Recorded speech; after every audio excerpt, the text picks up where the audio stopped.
We'll get back to our breaking news this hour. And U.S. Secretary of State Hillary Clinton's comments lashing out at Russia and China, reiterating basically her previous claims that the two are supporting the Assad regime and that they must face consequences. Pay the price, she said. Now, those comments were made in Paris, where members of the so-called Friends of Syria are meeting this Friday. Let's get more now from RT's Peter Oliver. He is following these latest developments. Peter, so a Friends of Syria meeting, not exactly sounding all that friendly, is it, Peter? Well, not friendly at all. We've heard really a threat from the US Secretary of State Hillary Clinton to Russia and China, saying that they will have to pay the price for what she sees as their support of the Assad government. Now, from Russia's point of view, their opinion on Syria hasn't changed. They've blamed both the government forces and the opposition troops for the ongoing violence in the country. Now, this is somewhat of an inconsistent message coming out of Washington, coming out of the office of the Secretary of State there. Just a week ago in Geneva, at a meeting of international partners on Syria, the United States agreed that it would be only through both sides laying down their weapons and coming to the table to talk that peace could be achieved. Now, a week on, she's back to saying it's that Assad must go and that Russia and China are helping him. Now, the similar inconsistencies that we've seen from what Hillary Clinton had to see today also regard the subject of helicopters. Now, Mrs. Clinton saying that Russian helicopters are currently being used to kill civilians in Syria. Now, we've heard from the Foreign Ministry here in Russia that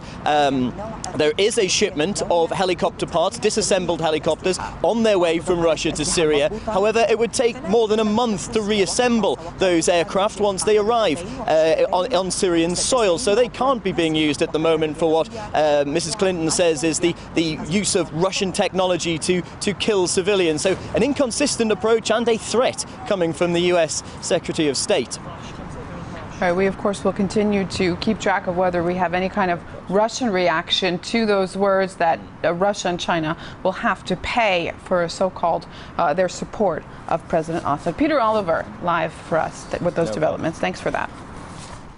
Well, let's discuss that latest development around the Syrian conflict with Mark Ahmed, who's a visiting professor of international relations at Bilkent University in Turkey. He joins us now live from the UK, I believe.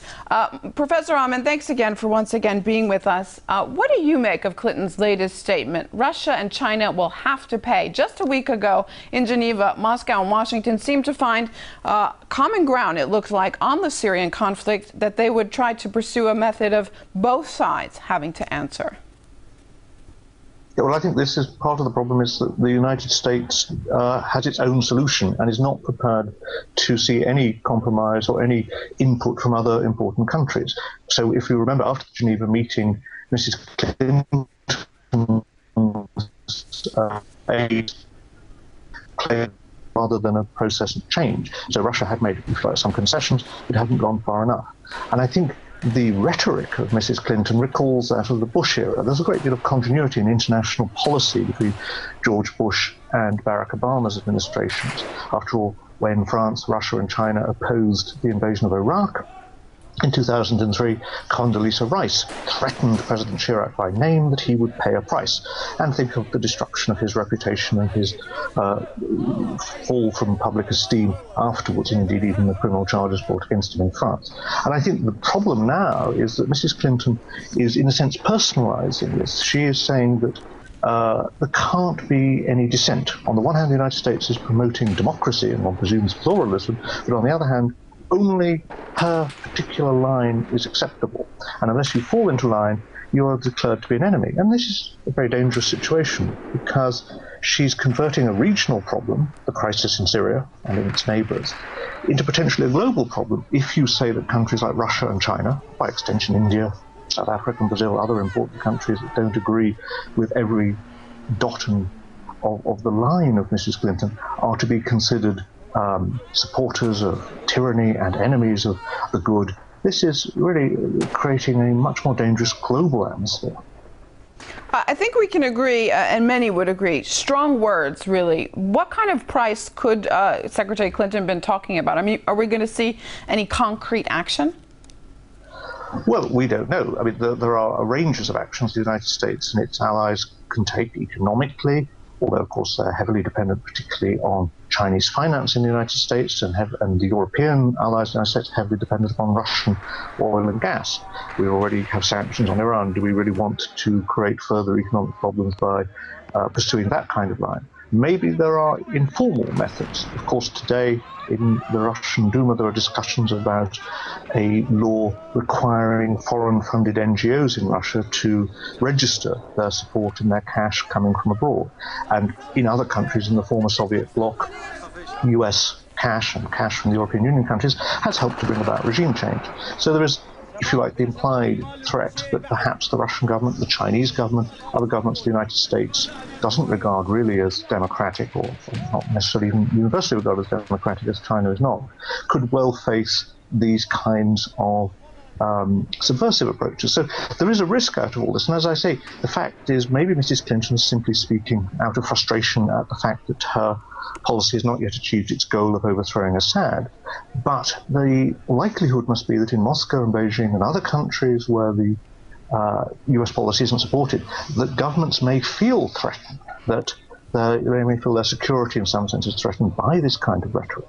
And Mrs. Clinton, after all, is given to very harsh rhetoric towards people she doesn't like. Remember her comments on Gaddafi.